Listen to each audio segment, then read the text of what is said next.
malumpati ngayong araw na ito mula sa hanay at tinig ng hakbang ng maiso, walang iba kung hindi ang People's Senator, Attorney Pete Rodriguez!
Maraming salamat.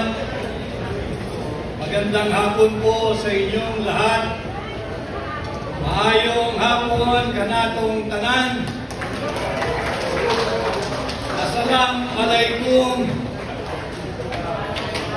At yun ang hindi ko na isulat, ang bebot. Tanggapin mo na lang ang aking pagbati at ang Ilocano. Good afternoon po sa inyong lahat. Mahal ninyo, mahal nating lahat ang Pilipinas. Mahal natin ang Pilipino. Kung kaya't naririto tayo kahit araw ng linggo, nagsasama-sama sa paglulunsad ng Save the Philippines Coalition. And in this afternoon's event, I am tasked to share my views of our national situation at this critical juncture of our republic. Lahat tayo ay mulat sa nagaganap sa ating bansa. But just the same, pag-usapan muna natin ang ating ekonomiya. Under Bongbong Marcos Jr., our country has sunk and the economy has taken a serious and solid hit due to massive corruption and looting of people's money, looting of public funds. These are not my words. I'm just re-echoing the words of no less than his fellow leader, the President of South Korea, President Lee Jae-myung. This was his word when he justified his decision, his government's decision to withdraw that 28.8 billion pesos loan granted to the Philippines. Binawi niya ang pautang na yan dahil sa massive corruption at looting of public funds na nagaganap sa ilalim ng administrasyon ni Bongbong Marcos Jr.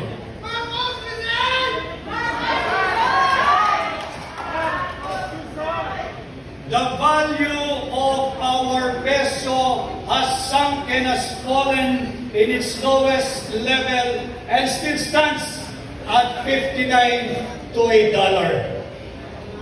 Halos 1/4 or 25% na ng halaga ng ating piso ang nalusaw. Parang kailan lamang noong taong 2022, nasa 55 pesos pa ang palitan ng piso kontra dolyar. Matapos lamang ang 3 taon ni Bongbong Marcos nasa 59 pesos na ang halaga ng palitan ng piso kontra dolyar. Ang ating third quarter GDP is at a miserable 4%, the slowest growth in over 4 years, below market expectations, and even the government's target range. Sinabi nga ng direktor ng Ateneo Center for Research and Development na si Ginoong Sir Percival K. Peña Reyes, and I quote, "Because investors' confidence has been shaken. Foreign investors are pulling back.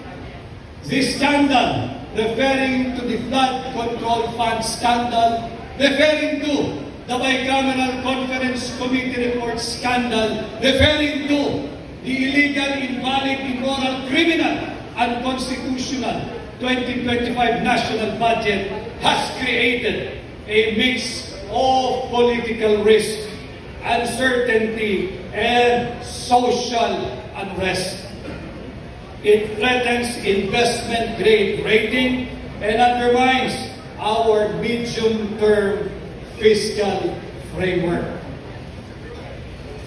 Ang GDP, mga kasama, ay ang bilang ng produkto at serbisyong nanalilikha ng isang ekonomiya. Alam na ito ang mga kasama natin sa labor, sa hanay ng manggagawa, kagaya ni Atty. Jimmy Merales. Ang GDP ang isang ginagamit na pangunahing panukat at sumasalamin sa pangkalahatang kalusugan ng ating ekonomiya at investment confidence. Ito ay kasalukuyang matamlay. Ang ating ekonomiya ay mahina. Ang ating ekonomiya ay dahan-dahan nang nalulumpo. Dahil na rin sa iskandalo na nagsimula sa pangingialam ng Executive Department sa paglulustay ng pera ninyo gamit ang ating taunang budget. Paulit-ulit kong sinasabi kapag tayo nabibigyan ng pagkakataong magsalita.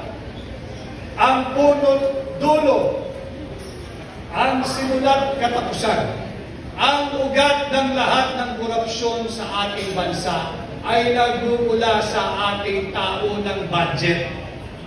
Nasa budget nakaangkla, nasa budget nakaugat ang lahat ng uri ng korupsyon, subalit lantaran, talamak at higit na garapalan sa ilalim ng Marcos Jr. Administration. Sinimulan niya ito sa pagpirma.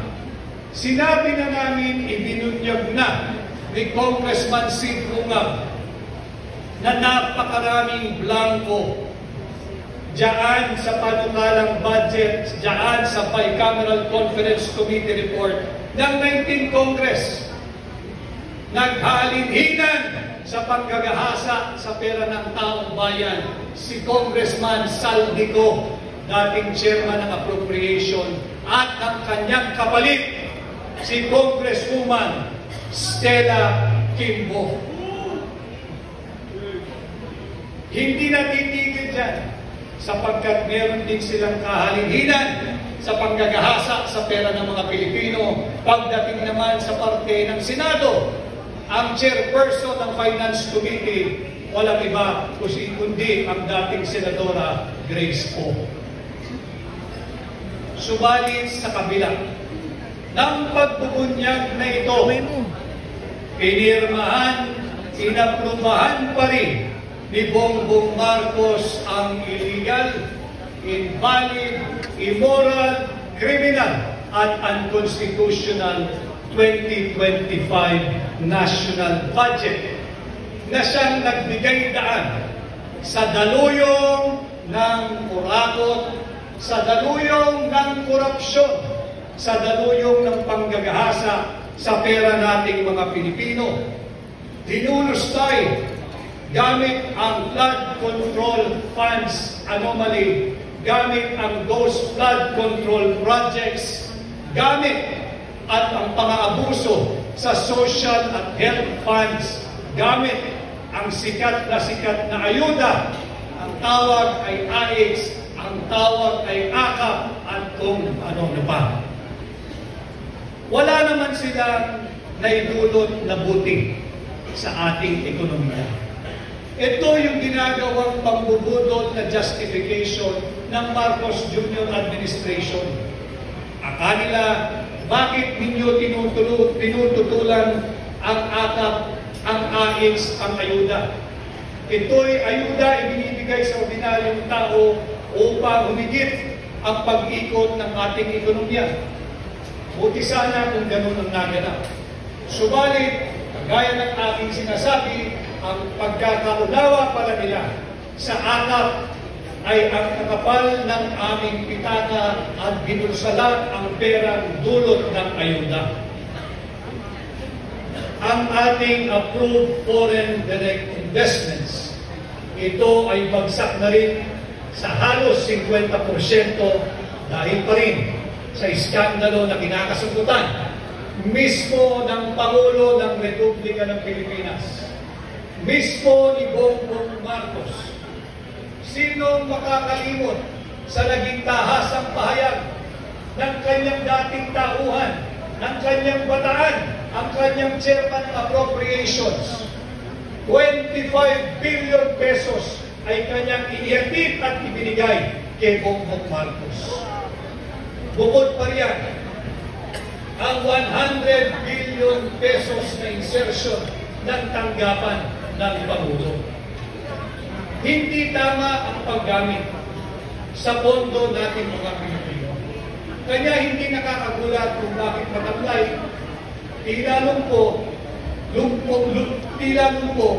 Lugmok ang ating ekonomiya.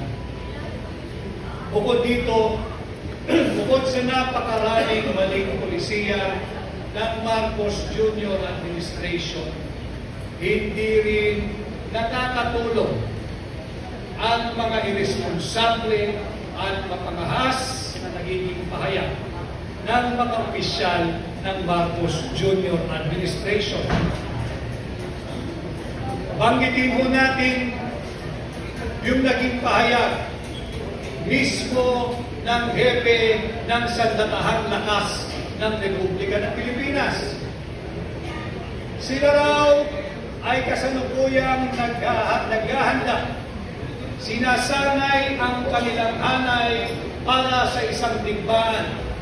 At ang kanyang strategiya ay tumagal lamang ang pwersa nating mga Pilipino ng 30 araw, dahil bago dumating ang 30 araw, darating na ang saklolo, ang reinforcement, ang ayuda galing sa banyagang pwersa.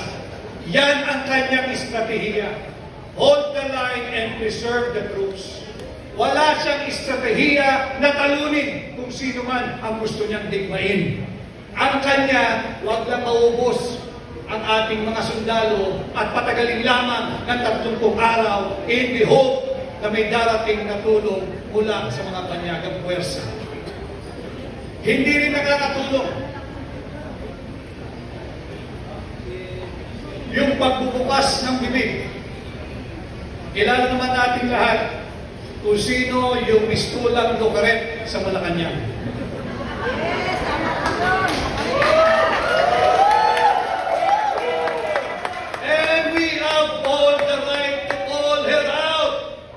Because sweldado ka ng mamamayang Pilipino. Kung ayaw mong makuna at punahin, lumipat ka sa pribado. Subalit hanggang ikaw ay empleyado ng gobyerno, may pananagutan ka sa ordinaryong Pilipino.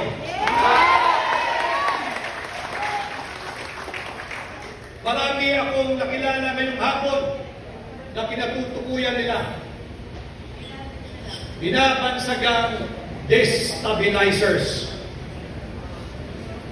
Kailan pa naging destabilisasyon ang pagsabi ng Marcos resign?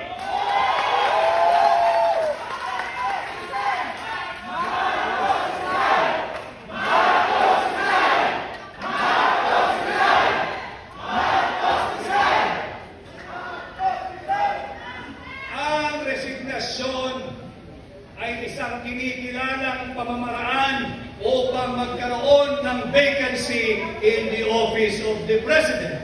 And there are 4: death, permanent disability, removal from office, or resignation. Kung ang saligang batas ay kinikilala ang resignation, paanong naging destabilisasyon ang pagsabi ng Marcos resign? Marcos resign! Marcos resign! Marcos resign! Marcos resign! Itong mga maling polisiya, coupled with reckless pronouncement from senior officials of the government, does not inspire confidence to both local and foreign investors. Ang totoong destabilizer, ang totoong destabilisasyon ay ang corruption at drug addiction.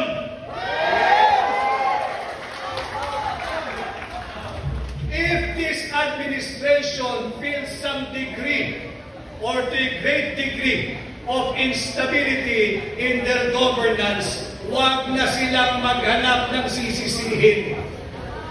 Nasa loob ng Malacanang ang nagiging ugat ng destabilization. Uulitin ko, corruption and direct testimony, no less than by the presidential sister regarding drug addiction, is destabilization.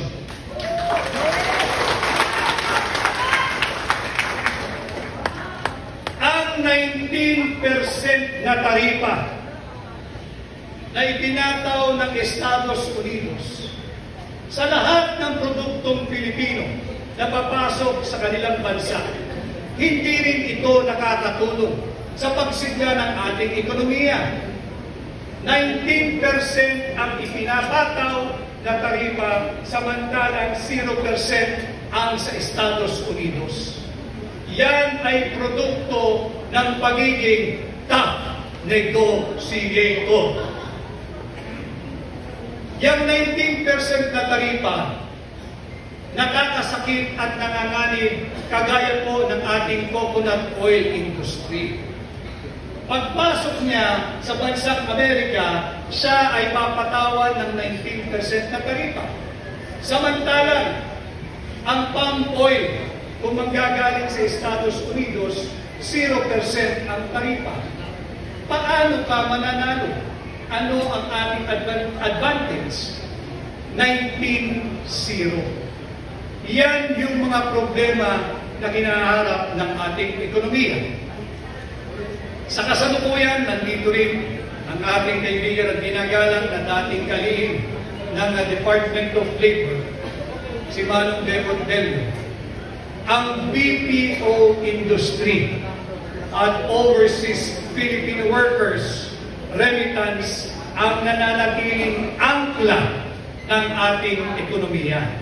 Yung tinatawag nilang traditional growth drivers.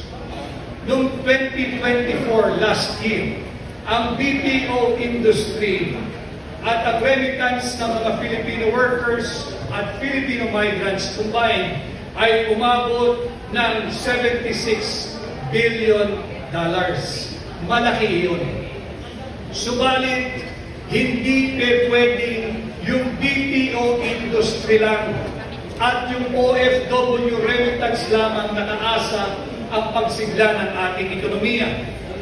Bukod sa 38 billion na contribution, dollars po ito ha, $38 billion contribution ng BPO industry, nakapagbigay din ito ng direct full employment sa 1.8.2 or 1,820,000 Filipinos ang natigyan ito ng full-time workers. Subalit, hanggang kailan? Hanggang saan? Sinabi ni dating NEDA Secretary si Dr. Carl Kendrick Chua, pahinana ang BPO industry. Nanganganib din ang BPO industry sapagkat nariyan na yung pagsulpot yung pag-introduce ng tinatawag nating AI or Artificial Intelligence. And it's just a matter of time. I hope that very soon, mawawalan ng trabaho ang marami sa ating mga kababayan na nagmumula sa BPO industry o BPO sector. Wala tayong magagawa, hindi natin mapipigilan. It's just a matter of when, because AIs or artificial intelligence are poised to take over their employment. Ang OFW, maraming salamat sa inyo. Ang ating mga migrants sa inyong remittance. $38.4 billion last year. Malaking suporta ito para mapanatili ang sigla ng tinatawag nating domestic consumer spending. Subalit, hindi nga po nakakatulong yung mga irresponsableng pahayag ng mga senior officials ng ating pamahalaan. Naghahanda, hinahanda, nagsasanay ang ating sandatahang lakas para sa isang digmaan. Sabi lang kayo kung gusto And niyo in all i-zoom or hindi. probability, the Chief of Staff of the AFP was referring to our superpower neighbor, China. Kawawa naman ang ating mga kababayang OFW. Kawawa naman ang kanilang pamilya. Kawawa naman ang ekonomiya ng Pilipinas. Bakit ganyan? Hindi kinakailangan magpaputok ng China. Kahit isang bala para higit na lumpuhin ang ating ekonomiya. Magputos lamang ang gobyerno ng China. Itigil na ang employment ng lahat ng Pilipino sa Macau, sa mainland China, sa Hong Kong, sa Guangzhou, at kung saan pa. At sila ay i-deport na sa Pilipinas. Paano ang kanilang pamilya? Paano ang ating ekonomiya? Bukod dyan, naghahanda ang ating sandatahan lakas para sa isang napipintong tignan. Paano magputos ng China sa kanyang mga korporasyon? Bawal na kayong mag-export ng kahit anong produkto papuntang Pilipinas. And today, ang number one source of our imported products, ang bansang China pa rin.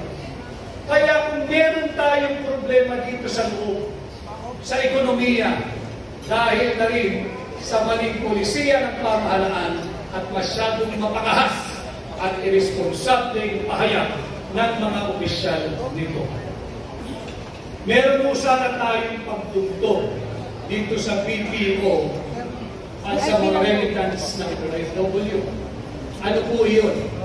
Yung ating tourism industry. Subalit, lumpo din ang ating turismo. Meron po tayong tinatawag na very young and dynamic population na maituturing best comparative advantage ng Pilipinas. Subalit, ano ho ang nangyayari sa ating turismo? Kulilak na po tayo sa Southeast Asia. 2 beses tayong nagpalabas ng advertisement sa CNN. Tinanggal din. Bakit? Kinopya lang pala natin yung mga larawan ipinakita doon at hindi naman pala sa Pilipinas. Anong sinabi? Narinig ba kayo, lalo na yung mga kasama natin sa Cebu? Narinig ba kayo na humingi ng paumanhin ang kalihim ng Department of Tourism sa napaka-nakakahiyang plagiarism? Ito yung mga maling polisiya. Kaya hindi sila kinakailangan tumingin sa malayo at maghanap ng masisisi kung bakit lubog ang ating ekonomiya. And again, we will all go back doon sa ating simula. This is the effect, this is the consequence of incompetence, of massive corruption, of looting of public funds. Dinagdagan pa ng panibagong dagok yung open, public, and direct testimony ng kapatid ni Bongbong Marcos na siya ay drug addict. hindi nakakatulong ito sa reputasyon natin bilang destination haven ng mga mamumuhunan ng mga mangangalakal. Unless and until the Marcos Jr. administration will learn what most Filipinos have learned, albeit involuntarily. Ano po yan? Fiscal discipline, prudence, austerity measure, at belt-tightening. The economy of our country will only get worse before it gets better in the next administration. So, ladies and gentlemen, you have to brace yourself and your family for tough times ahead.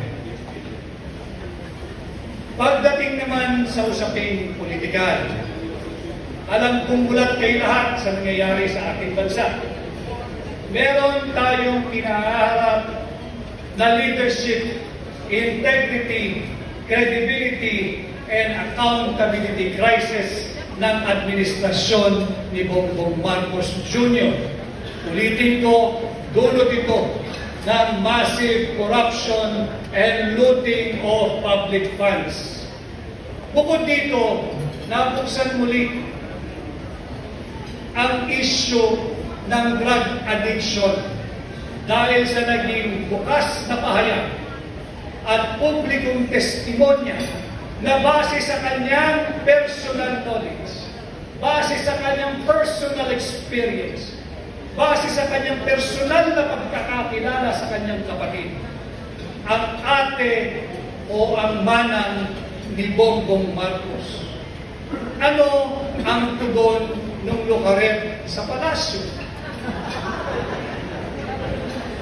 Hearsay yan. Hindi totoo yan. Paninira yan. Walang maaaring sumagot dito kung hindi ang pagkakaroon ng isang open, fair, transparent, public, and credible hair follicle contest. Hindi yung Lucaret. Sinabi na nung kapatid, bata pa lamang kami. Ang haba ng kwento niya. Bata pa lamang daw sila ay gumagamit na ang kanyang kapatid. Hindi kayo, hindi ako, hindi yung Lucaret ang may personalidad. Pasinungalingan niya. Bakit? Bata pa daw sila eh. Nakita niya eh. Naranasan niya kung ano ang buhay ng kanyang kapatid. Kanya lalong lumalakas, nakakabingi na ang panawagan sumailalim sa open, fair, transparent, and credible hair follicle drug test. Dahil dito, sa aking pananaw, wala nang ano pa mang moral at legal ascendancy ang tanggapan ng Pangulo. Kung kaya't palakas ng palakas ang sigaw ng sambayanang Pilipino, Marcos resign! Marcos resign! Marcos resign! Marcos resign! At habang lumalakas ang sigaw na yan, lumalakas din ang nerbiyos ng mga alyansa na once upon a time ay hindi natin naisip na magsasama-sama, na ngayon ay isang organisado, well-oiled at well-funded machinery, discrediting no less than the office of the Vice President, discrediting Inday Sara Duterte. Ito yung tinatawag na mga hilaw na dilaw. May tunay na dilaw. Ito yung mga nakipaglaban nung panahon ng martial law. At meron pa rin, ilan na lamang sila. Subalit, hina-hijack ng mga hilaw na dilaw ang tunay na naratibo ng mga tunay na dilaw. Ang tunay na dilaw ay nakipaglaban para sa ating demokrasya. At ang bunga niyan ay ang pagpapatalsik sa Marcos Senior Administration. At ang bunga niyan ay ang pagkakaroon natin ng tinatawag ng mga tunay na dilaw na Cory Aquino Constitution, the 1987 Constitution. Sa mga tunay na dilaw, iyan ay sagrado.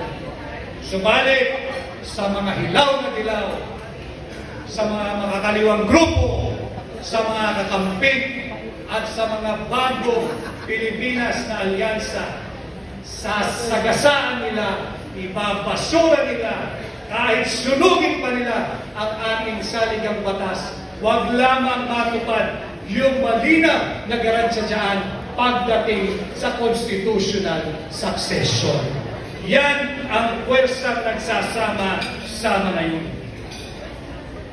Alam naman natin lahat sa bulwagang ito na yung pagsasamang yan, yung pagsisiping na yan, ay pansamantala lamang. Tinitiis nila ang kanilang samsam, ang kanilang baho, ang kanilang masamang amoy upang mayurakan, ibasura at wasaki ang Cory Constitution, ang ating saligang batas. Handa nilang isang tabi yan.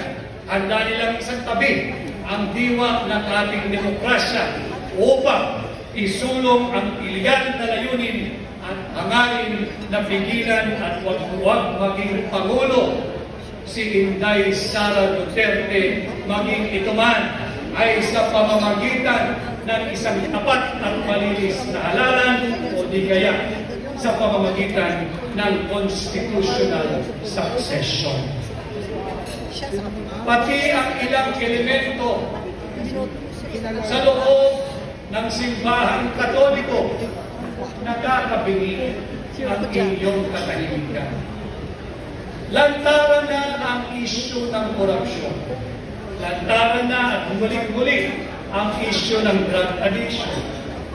Ang drug addiction ay hindi lamang krimen.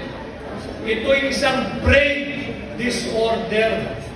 Sakit sa pag-iisip na naglalagay ng maraming katanungan kung tama pa ba ang disposisyon at desisyon ng taong muling pinaratangan at pagbibigay ng testimonya mismo ng kanyang kapatid na siya ay mayroong problema sa drug addiction. Hindi po simpleng bagay ang usapin niya. Bakit? Nakasaad sa ating saligang batas, Article 3, Section 7, the right of the people to information on matters of public concern shall be recognized. Hindi ba public concern ang katanungan kung drug addict ba ang Pangulo o hindi?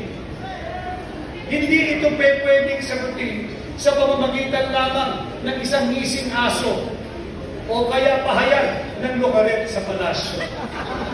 Ang tugon dito, hair follicle drug test para matuldukan ang isyong ito. Ito yung paulit-ulit na isinisigaw ng mamamayang Pilipino. At idugtong natin dyan